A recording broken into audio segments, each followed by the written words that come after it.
ഈ വിഷയത്തിൽ പ്രതികരിക്കുന്നതിനായി പൊതുപ്രവർത്തകനായ ഡിജോ കാപ്പൻ ചേരുകയാണ്. ശ്രീ ഡിജോ കാപ്പൻ, തിരുവനന്തപുരം മേയറും KSRTC ഡ്രൈവറുമായുള്ള വാക്കുതർക്കമൊക്കെ കഴിഞ്ഞ ദിവസം വാർത്തകളിൽ വന്നതാണ്. എന്തായാലും മേയറുടെ പരാതി പോലീസ് അപ്പോൾ തന്നെ സ്വീകരിച്ച് ഡ്രൈവറെ അറസ്റ്റ് ചെയ്യുന്ന നടപടിയിലേക്ക് കടന്നു. പക്ഷേ ഡ്രൈവർ തന്റെ സർവീസിനെ തടസ്സപ്പെടുത്തി നടു റോഡിൽ മാർഗതടസ്സം സൃഷ്ടിച്ചു തുടങ്ങിയ പരാതികൾ പോലീസിൽ നൽകിയിരുന്നു. പക്ഷേ അതിന്മേൽ യാതൊരു നടപടിയും ഉണ്ടായിട്ടില്ല. എന്തായാലും അന്വേഷണ റിപ്പോർട്ട് വന്നതിന് ശേഷം മാത്രമേ ഒരു കേരളത്തിൽ ഒരു ഇടതുപക്ഷ സർക്കാരാണ് ഭരിക്കുന്നത്.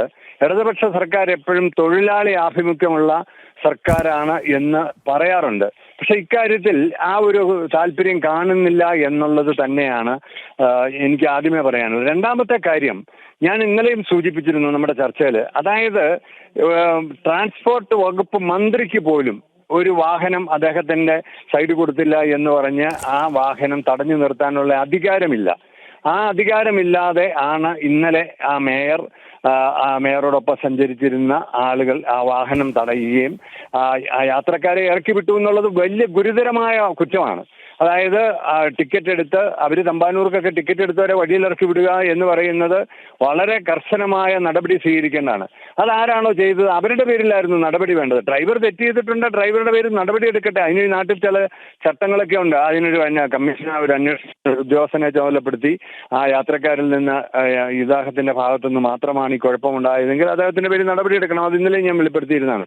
പക്ഷേ ഇത് അധികാരമുള്ളവർക്ക് മാത്രം ഇവിടെ നിയമത്തിന്റെ ചില ആനുകൂല്യങ്ങൾ കൊടുക്കുന്നു എന്നുള്ളതാണ് ഇത് നൽകുന്ന ഒരു മെസ്സേജ്.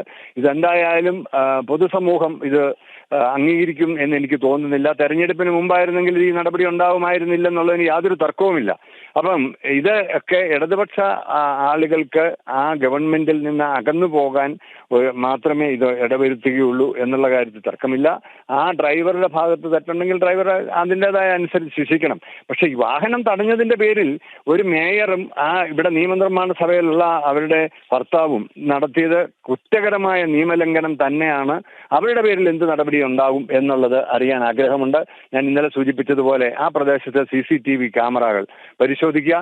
അത് പരിശോധിച്ച് കഴിയുമ്പോൾ സത്യം പുറത്തു വരും എന്നുള്ള കാര്യത്തിൽ യാതൊരു തർക്കവുമില്ല. ശ്രീ ഡിജോ കാപ്പൻ, ഒരു കാര്യം കൂടി. ഇപ്പോൾ നിലവിൽ യദുവിനെ സർവീസിൽ നിന്ന് മാറ്റി നിർത്താനാണ് KSRTC വിജിലൻസ് വിഭാഗം എക്സിക്യൂട്ടീവ് ഡയറക്ടർ നിർദ്ദേശം നൽകിയിരിക്കുന്നത്. അത് വളരെ തിടുക്കപ്പെട്ടുള്ള ഒരു നടപടിയും അധികാര ദുർവിനിയോഗവും എന്ന് തന്നെയല്ലേ താങ്കൾ കരുതുന്നത്?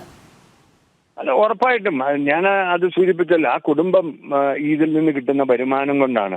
അദ്ദേഹം നാളെ തെറ്റ് ചെയ്തില്ലെങ്കിൽ ഈ ദിവസത്തെ ജോലി നഷ്ടപ്പെട്ട ദിവസത്തെ ശമ്പളം ഇവരാരെങ്കിലും കൊടുക്കുമോ? അവരുടെ വരുമാനത്തിൽ നിന്ന് കൊടുക്കുമോ?